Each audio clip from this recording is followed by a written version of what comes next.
Colin and I were working on the music for this morning, he shared that anthem with me. First time I'd ever heard it before. And these words are just stunningly beautiful. And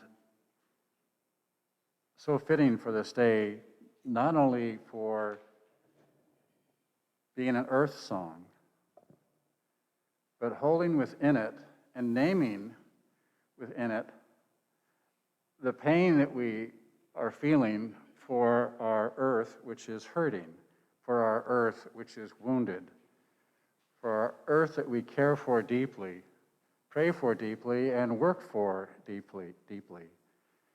And it's able to hold all those emotions within music and singing. It's able to hold the great paradoxes of life in this container of this music, which allows us to feel safe to grieve and to feel safe to hope at the same time, which enables us to grieve and also to move forward into this world which is waiting for a kind word. And it's so fitting also because, like music, poetry also has a way of embracing the paradoxes and giving us a source of love and hope. And this sermon that I want to share with you this morning brings together the writings of a pope and a poet, Pope Francis and the poet Mary Oliver. The words of Pope Francis will come from his encyclical on the environment called In Praise to the Lord, on care for our common home. The words of Mary Oliver will come from her poem Starfish, The Turtle, and Goldenrod. Pope Francis gets the first word, but not the last. In his encyclical, Laudate Si, Praise to the Lord on care for our common home, Francis reminds us that St. Francis called all creatures, no matter how small, even the worms, by the name of brother or sister. Pope Francis writes that this conviction cannot be written off as naive romanticism, for it affects the choices which determine our behavior. If we approach nature and the environment with openness to awe and wonder, if we no longer speak the language of fraternity and beauty in our relationship with the world, our attitude will become that of masters, of consumers, of exploiters, unable to set limits on our immediate needs. By contrast, if we feel intimately united with all that exists, then sobriety and care will well up spontaneously. The poverty and austerity that St. Francis chose was not a mere veneer of asceticism, but something much more radical, a refusal to turn reality into an object to be used or controlled. This intimate relationship with nature is so beautifully expressed in Mary Oliver's poem, Starfish. In the sea rocks, in the stone pockets, under the tide's lip, in water dense as blindness, they slid like sponges with too many thumbs. I knew this, and what I wanted was to draw my hands back from the water. What I wanted was to be willing to be afraid. But I stayed there, I crouched on the stone wall while the sea poured its harsh song through the sluices, while I waited for the gritty lightning of their touch, while I stared down through the tides leaving where sometimes I could see them, their stubborn flesh lounging on my knuckles. What good does it do to lie all day in the sun, loving what is easy? It never grew easy, but at last, I grew peaceful. My fear diminished as they bloomed through the water, like flowers, like flecks of an uncertain dream, while I lay on the rocks, reaching into the darkness, learning little by little to love our only world.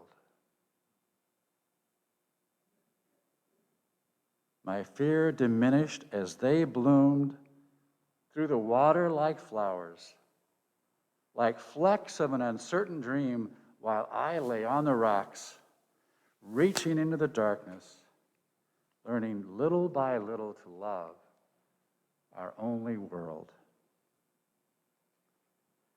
We hear the same relationship with the earth expressed in Psalm 150. Let everything that breathes praise the Lord. From the music of the planet spinning through space, to the silent beauty of the starfish and the tide pools, to the thrills of thrushes in deep forest, all creation praises the Maker. We care for fellow creatures so that they, with us, can continue to sing God's praises. We also hear this expressed in Psalm 24. The earth is the Lord's and the fullness thereof. The earth isn't ours, it's the Lord's. It belongs to the Creator.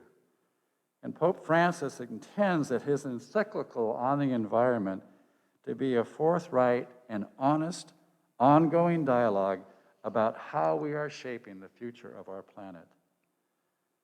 Pope Francis's goal is to include everyone in consideration and conversation, since the environmental changes affect us all, and the poor in particular. What kind of world do we want to leave to those who come after us, to children who are now growing up? Pope Francis writes, unless we struggle with these deeper issues, I do not believe that our concern for ecology will produce significant results. But if these issues are courageously faced, we are led inexorably to ask other pointed questions. What is the purpose of our life here in this world? Why are we here? What is the goal of all our work and all our efforts? What need does the earth have of us? It is no longer enough then simply to state that we should be concerned for future generations. We need to see that what is at stake is our dignity. What is the purpose of our life? What does the earth need of us?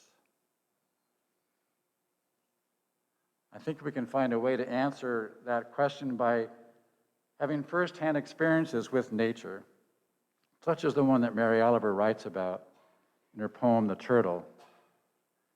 Here are some excerpts from her poem. The turtle breaks from the blue-black skin of water to dig with her ungainly feet a nest, and you think of her patience and her fortitude, her determination to complete what she was born to do. And you realize a greater thing, she doesn't consider what she was born to do. She's only filled with an old blind wish. It isn't even hers, but came to her in the rain or the soft wind, which is a gate through which her life keeps walking. She can't see herself apart from her world, or the world from what she must do every spring, crawling up a high hill. luminous under the sand that has packed against her skin. She doesn't dream, she knows. She is a part of the pond that she lives in. The tall trees are her children. The birds that swim above her are tied to her by an unbreakable string. She can't see herself apart from the rest of the world. She knows she's a part of the pond that she lives in. For those of us drawn more to flowers than to turtles, we might consult Mary Oliver's poem entitled Goldenrod, a celebration of the grace that abounds in creation and that delights in giving itself away. I'd like to read the closing section of this poem. For myself, I was just passing by when the wind flared and the blossoms rustled and the glittering pandemonium leaned on me. I was just minding my own business when I found myself on their straw hillsides, ciron and butter-colored, and was happy, and why not? Are not the difficult labors of our lives full of dark hours? And what has consciousness come to anyway so far that is better than these light-filled bodies? All day on their airy backbones, they toss into the wind. They bend as though it was natural and godly to bend. They rise in stiff sweetness in the pure peace of giving one's gold away. Goldenrod, bend as though it's natural and godly to bend. And they rise in sweetness in the pure peace of giving one's gold away.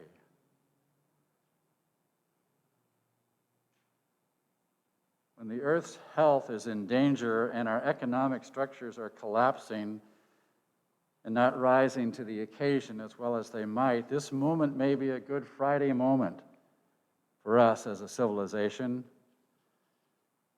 We may be able to see what we have done wrong as human beings, exploiting the planet, and take an evolutionary step out of the tomb and forward into a consciousness that deeply understands what it means to share all things in common, what it means to love neighbor as oneself. That would be practicing resurrection. That would be embodied rising from the grave.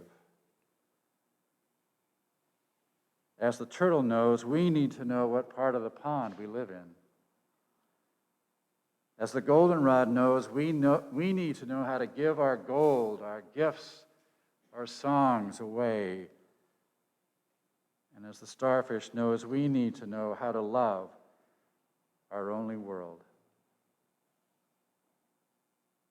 As Pope Francis knows that the earth is the Lord's, and that to love one another, particularly the poor, the children, and the indigenous people of the land, this leads us to our spiritual nature, to our dignity as human beings being kind. We who believe that we are called this time to rise to the occasion in whatever way we are called, whether that be to stop using throwaway straws and plastic bags or to demonstrate against a pipeline that crosses sacred land. It is time, while there is still time, to act. To act with compassion and imagination, telling the truth based on science, and living the truth of the indigenous peoples and wisdom that have been listening to the land for millennia. May we listen to the land and receive with gratitude all that she gives to us.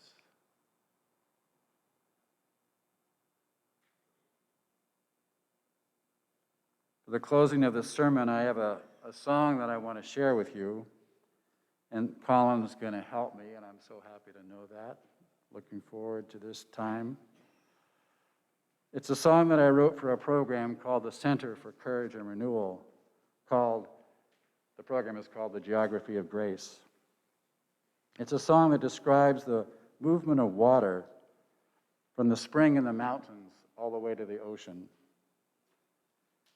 And the chorus of the song is what we'll actually be singing this morning. We'll turn it into like a chant, into a mantra. So invite you, if you'd like to, once you pick up the melody, to sing the words along with us.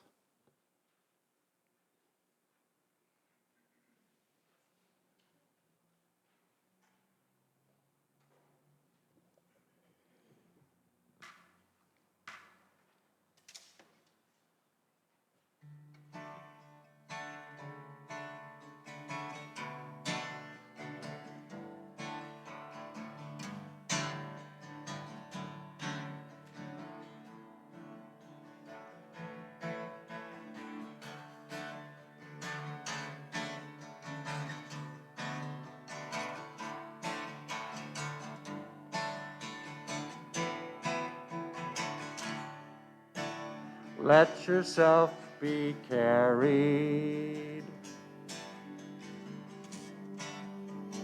Let yourself be carried.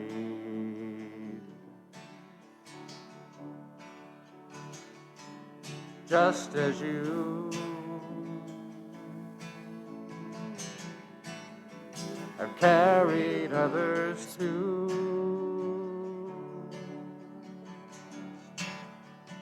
Let yourself be carried. Let yourself be carried.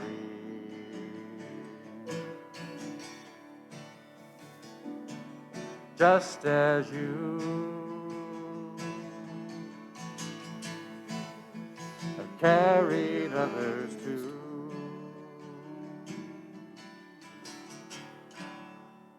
Let yourself be carried.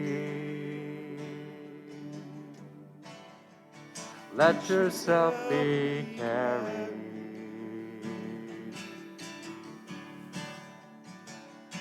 Just as you have carried others too. Let yourself be carried. Let yourself be carried.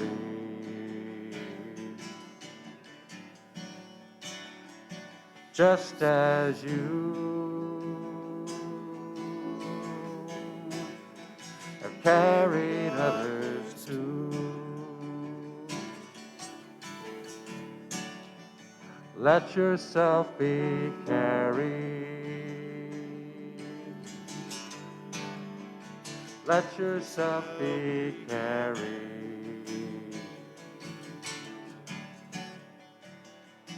Just as you have carried others too. Let yourself be carried. Let yourself be carried.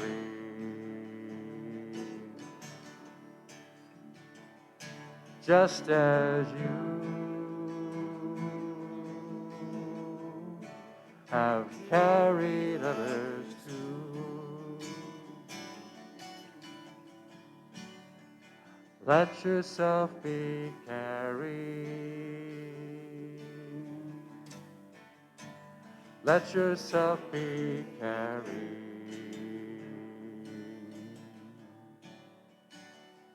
Just as you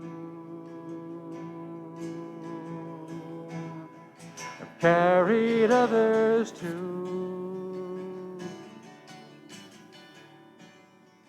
Let yourself be carried. Let yourself be carried.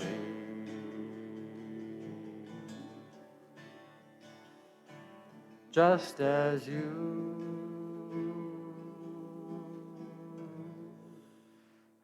carried others to